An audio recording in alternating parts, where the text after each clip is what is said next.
This is definitely the way to go for pest control, huh? My mother-in-law, Karen, after placing a bug bomb in my room. She claimed that I, with a broken leg, was a pest who didn't do any housework. And she attempted to confine me in the room and fumigate it with insecticide. If only she had listened carefully to whose screams were coming from the room at that time, it wouldn't have come to such a thing. I am Anna, a 30-year-old office worker. My husband, Adam, is 31 years old and a senior office worker. We have been married for 2 years. I met Adam at the convenience store where I bought takeaway coffee every day. As we saw each other every day, we gradually became aware of each other, and start a conversation became the beginning of our relationship. Around 1 year into our relationship, we decided to get married. My sociable and gentle husband, Adam, was liked by my parents, and they cared for him in various ways. Adam's family consists of a quiet and reserved father-in-law, Dan, a talkative and occasionally sarcastic Karen, and his sister, Bella. From the beginning, Karen was a person who spoke her mind, making tactless remarks. Oh, where did you graduate from? And where do you work? There was a moment of appraising me during our first meeting. It turns out I graduated from a women's university affiliated with Adams University, and that fact seemed to earn some approval. However, it appears that she couldn't quite comprehend my job. When I mentioned I'm a web designer, she appraised it with, "Working with foreign words isn't a decent job." It's a shame, especially after graduating from a good university. Once again, Karen always has a word to say. When buying souvenirs, she comments, "The cake here is delicious, but it's small for the high price. The food here used to be good, but lately, maybe because the cook changed, the taste is not good anymore." In contrast to Karen, Bella, my sister-in-law, is kind and gently admonishes Karen with, "Mom, a small size is just right. Big size one is too heavy for my stomach. Even if the cook changes, the taste doesn't change that much." Adam also, witnessing such exchanges, joins Bella in scolding his mother with, "Mom, cut it out already." Initially, I was very anxious about getting along with Karen, but being told that living with them was not necessary and having Bella and Adam defend me somehow gave me confidence that things could work out. When we got married, it was agreed that we didn't have to live with my in-laws, so my husband and I rented an apartment and lived together. However, after a while, Karen slipped and fell down the stairs, breaking her leg. Due to her age, Karen had to be hospitalized for a while, also for rehabilitation purposes. While Karen was in the hospital, her daughter, Bella, was supposed to take care of her, but my issue was with Dan. Dan is quiet and reserved, a nice person, but he has an old-fashioned personality and can't handle household tasks at all. All meals and laundry were left entirely to Karen, so he couldn't even use the microwave. Although Bella occasionally checked on the house, she was working and had to manage laundry and take care of Dan, while Karen was in the hospital. It seemed incredibly challenging for her. "Hey, Adam, since some of my work can be done from home, would it be okay if I take care of your dad for a while?" I suggested going to Adam's parents' house until Karen was discharged. "Oh, that would be really helpful. Thanks." Adam looks sorry. Adam's parents' house and our apartment are about a 20-minute drive away. So, every day after work, I go there to prepare meals, do laundry, and take care of things. Dan expresses his gratitude, saying, "I'm sorry for the trouble. This really helps," and hands us some money. Eventually, he starts saying, "Even after Mom is discharged, we'd like you to continue helping for a while." 2 months after being into the routine of commuting between Adam's parents' house and our apartment, finally it was decided that Karen would be discharged. "Thank you for taking care of Dad. You didn't have to worry so much," Karen said, maintaining her usual tone.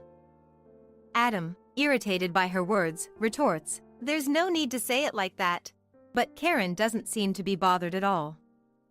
It's fine during the hospital stay, but it gets tough after discharge. If you'd like, why don't you come live here and help with the household? Karen, without any sense of remorse, is requesting us to live together. We declined on the spot, but Karen, perhaps due to the previous fracture making her bones fragile, started frequently falling and making a fuss about breaking bones again. Fortunately, there were no fractures or cracks, but the doctor warned us that if things continue this way, it wouldn't be surprising if a bone did break. We discussed the situation thoroughly. Our current life involves both of us working during the day, and we find ourselves being thrown off balance by sudden calls from Karen. Furthermore, with Dan being retired and having no income, if we ignore the situation, it would place a significant burden on Bella. We reluctantly decided that living together would be better than continuing to inconvenience everyone. Thus, cohabitation began, and 3 months passed. This time, while riding my bike for shopping, I got an accident with a car and fell. The accident caused my leg broken. Fortunately, with a cast and crutches, I could still manage daily life. I switched to remote work for my job to accommodate the situation. Even though I can use crutches, household chores and daily life have become more challenging than before. Feeling sorry for the increased burden on Karen, I apologized to her. I'm sorry, Karen. I didn't mean for this to happen. I appreciate your help with household matters for a while. Despite my apology and bowing, Karen responded, Oh, in that case, you should have just gone to the hospital. I didn't cause any trouble for Dan when I was hospitalized. You're telling me to take care of the house even though my leg is not good condition? What a terrible daughter-in-law. She retorts with her usual sarcasm. I find it troublesome since she doesn't say such things in front of my husband or Dan. I'm sorry. I have a job, so I'll do what I can within my limits. However, with my current leg condition, I need cooperation from Karen to take care of Dan. Observing my situation, Karen remarks, Oh, a job? What do you do? Is there even work you can do inside the house? It just looks like you're playing to me. You're like a lazy parasite. You're no better than a pest. After declaring this, she huffed and left the room in a rage. From that day on, Karen began to pick on me at every opportunity. At first, I remained silent and endured it, but it gradually escalated. Could you at least carry some dishes? And do you eat? If you do, contribute to the food expenses. I don't know what you're doing on your computer, but contribute to the utilities when you use it, she says every time she sees me. In the end, even for the meals, she served me a leftover, different from what served to Dan and Adam. Each time, Adam got angry to Karen for me, and he spoke harshly to his mother about money, but it seemed like she didn't believe a word. Despite knowing that I can't move freely, Karen often leaves, saying, I'm going to a lesson, so please do the grocery shopping, leaving me to manage on my own. On the day I went to the hospital, as I greeted the neighbors from the front door, I got a lecture. Oh, you're young, but you don't work. You should help your Karen a bit. It seems that Karen is spreading the word that I'm a lazy gold digger who lets her son work while enjoying an easy life. As my anger towards Karen intensified, I became disheartened by the neighbors who sided with her despite seeing my condition. Living together is impossible. If I leave, my in-laws might rely on Bella, but I've reached my limit. I had decided to endure until my leg healed, find a place, and move out. One day, Bella, my sister-in-law, came to visit our home. Dan was engrossed in a game of shogi with a neighbor in the guest room. Karen, seemingly delighted that her daughter had come home, started a drinking party with Bella in the living room. It's good that Bella has come home. Daughters are truly the best. As for my daughter-in-law Anna, she injured herself, And just because of that, she expects me to take over the household chores. She ranted on. Bella, with a slightly troubled expression, followed up with, But Anna is injured too, so it can't be helped, right? I was in the hospital just the other day due to a fracture. Despite that, she talks about working remotely at home, but I have no idea what she's actually doing. Just a freeloader. Fueled by the alcohol, Karen was getting heated. Bella intervened between her mother and me, sharing a recent interesting story to prevent the atmosphere from becoming more tense. The next day, when we woke up, Dan had gone out for an early morning golf session. Today, I had to go to the hospital for rehabilitation. The hospital was a 30-minute drive away. Since I couldn't drive, Adam, who had the day off from work, was supposed to drive me to the hospital. It looks like both your Karen and Bella are still sleeping, so let's not wake them up and go. Yeah, you're right. Mother, it seems like Big Sister drank quite a bit since she came after a long time. Let's not disturb her. Saying so, we left the house by 8 a.m. When the rehabilitation at the hospital finished, it was around 11 a.m. Since Bella is here, how about going out for lunch or getting something to eat? When I suggested that, Adam responded, Yeah, that's a good idea. Anna deserves a break once in a while. Let's give Bella a call. Saying that, Adam contacted Bella's mobile phone. However, there was no sign of her answering the call. Huh? Did she go home already? She's not answering the phone. No, she should still be at home. I wonder what happened. When we returned home with suspicion, Karen was drinking tea in the living room. We're back, Karen. When I spoke, Karen was dumbfounded and her face turned pale. In the next moment, sweating and pushing aside Adam and me, Karen dashed into my room. What? What happened? I followed after Karen, and when I reached my room, I saw that there were 3 door stoppers on the door. Since the door to this room opens outward, if door stoppers are placed from the hallway side, it becomes impossible to open from the inside. Karen, in a panicked state, removed the stoppers and forcefully opened the door. Smoke billowed out from inside. Unable to bear the stinging pain in my eyes and nose, I coughed involuntarily, and Adam quickly opened the window to ventilate the room. Come to think of it, I still can't see Bella. In the sight of Karen shouting Bella's name in a frenzy, I strained my eyes, but I couldn't see Bella inside the room. Suddenly, I entered Adam's room and, using my cane to support myself to avoid falling, reached the window and jumped out onto the balcony. There, I spotted Bella sitting curled up on the balcony of my room. Adam, something's wrong. Bella is here. As I shouted, Adam quickly came to the balcony.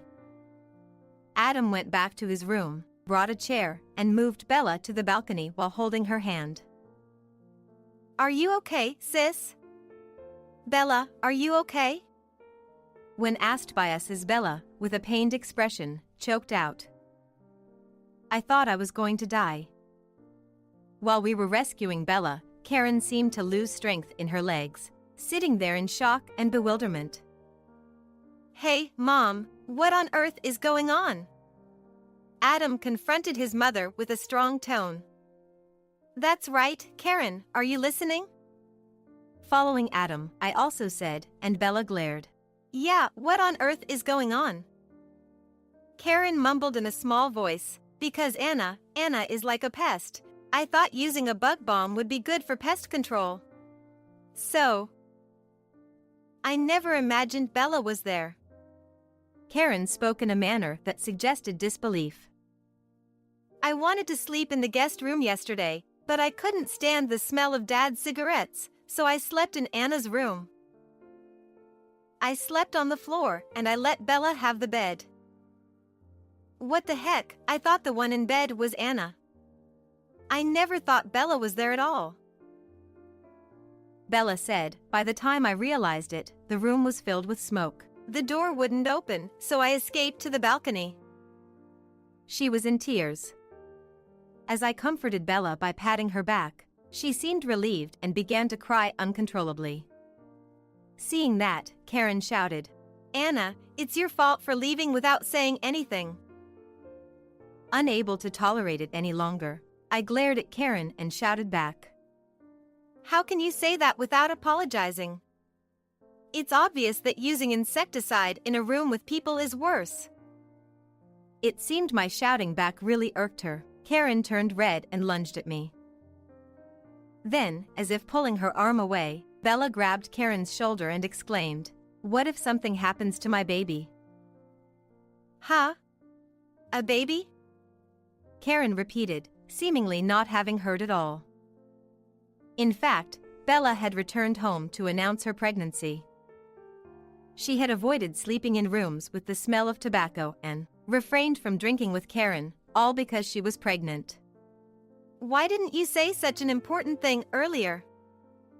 Karen went half crazy and confronted Bella. "But Mom was really drunk yesterday, wasn't she? You would have forgotten immediately when you are drunk." "Dad was busy talking with guests too, and we wanted to tell you both together. That's why I planned to talk tonight." Bella began to cry again as if she had just remembered. Adam, who had been silently observing, finally spoke up. "This is not the time to argue like this. Sister, let's go to the hospital. I'll get ready." Adam stood up and said he would go fetch the car. I went back to the room to get the luggage instead of Bella. It took some time with the crutch, and during that period, there was no conversation between Karen and Bella. Because of this insect woman, because of her. She continued to blame me, still insisting that it was my fault. Bella, without making eye contact with Karen, continued to cry while holding her stomach. At the hospital, we explained the situation, and Bella underwent an examination. For now, everything seemed fine, but the doctor advised to come to checkups more often, not just only prenatal visits. Because she escaped to the balcony immediately, I think there won't be any impact to the baby. Even though while she was panicking, she was able to make that decision is a wonderful thing. That's what doctor said. After returning home, Bella reported the results to Karen. "There wasn't anything particularly abnormal at the hospital." Karen looked relief and said that. "That's a relief. Originally, it's Anna's fault. She disappears without notice." "Bella, I haven't done anything wrong. I was just trying to get rid of the money-devouring pests. Understand, please." Saying that, Karen clung to Bella. However, Bella looked at her own mother, with a cold gaze. Even if the target was Anna, trapping someone and using such powerful insecticide is undoubtedly worse. For now, it seems the baby is unharmed, but the fact remains that there was an attempt on our lives. I'm going to file a complaint about this. Bella, shaking off her clinging mother, said, "Filing a lawsuit against your own parent is ridiculous. It's absurd." No one dies from insecticides. "Anna, say something. After all, this happened because of you. Take responsibility." Now, Karen turned to me and ordered me to persuade Bella. At this point, I was so astonished that I couldn't say anything. Facing Karen, I said, "How can you not offer a single apology at this point? What kind of mindset is that? In the first place, treating people like pests and attempting to kill them with insecticide? I can't live with someone like that anymore." As I said this, Adam added, "What Mom did is unforgivable. Sorry for Dad, but we're leaving." Saying that, he left the room and began packing his belongings. Shaking off the clinging Karen, our priority was to leave the house. The two of us packed our belongings and went to a hotel, deciding to look for a new place to live. We contacted Dan on the same day, explaining that we were moving and wouldn't be returning home. Despite Dan couldn't believe that his wife would do such a thing, Hearing similar stories from Bella about how I am treated on a daily basis, he seemed to have no choice but to believe. From then, my in-laws' life quickly fell apart. Karen had the misconception that I was an unemployed shut-in, but I, too, had an income comparable to Adam's and contributed a significant amount to our living expenses. Despite repeatedly informing Karen that I work from home and cover not only our food and utility expenses but also Most of the household expenses, she completely refused to believe it. She thought all the money came from my husband. no matter how many times my husband explained, She wouldn't understand. we felt sorry for Dan, but we couldn't handle the situation anymore, so we prepared to leave. That's why we were able to pack our belongings and move to a hotel on the same day. Shortly after we left, Karen, who lost both main breadwinners, quickly reached out about financial help, but we ignored all calls and blocked her messages. About a month after we left, Adam became concerned about his father and visited his family on his day off. However, there was no sign of Karen, and Dan was living alone. "Hey, where's Mom? What happened?" Adam asked. In response, his father said, "Your mom and I got divorced. She did something extremely rude to Bella, who treated us so well. Also, Bella said she wouldn't come to our home if your mom was around and we were estranged." After we left, Dan calmly explained. What happened? As for Karen, she apparently resisted the divorce quite a bit. Why do we have to get divorced? I can't believe it. It's obvious I was just getting rid of pests. She remained unrepentant and reportedly Didn't stamp the divorce papers for a while. As long as you're here, Bella won't come and we will be sued. Dan confronted her, saying, Fine, I get it. Just make sure the property division is done properly. Apparently, after saying this, she packed her bags and left. It was reported that she gave all the money from the property division to Bella as a settlement, asking her not to file a complaint. After leaving the house, she moved to a cheap apartment in the neighborhood, but ended up isolated from the community. It seems that when Dan kicked Karen out of the house, Dan said that, "What you did is the same as murder. Bella's still alive just because she was lucky." This statement was overheard, and as a result, rumors spread that she tried to murder her own daughter. Since then, Karen has been ignored by neighbors, and whispers follow her wherever she goes outside. Even activities she used to do with neighbors became awkward, as she was ignored. Eventually, feeling unwelcome, Karen ran away to a distant place, where she had no connections at all. Subsequently, my leg fully healed, and I was able to return to my daily life. Fortunately, there were no adverse effects on Bella or the baby, and later, a healthy child was born. Occasionally, Bella takes the grandchild to visit her father. But it seems that Karen has not returned, and they continue to enjoy a peaceful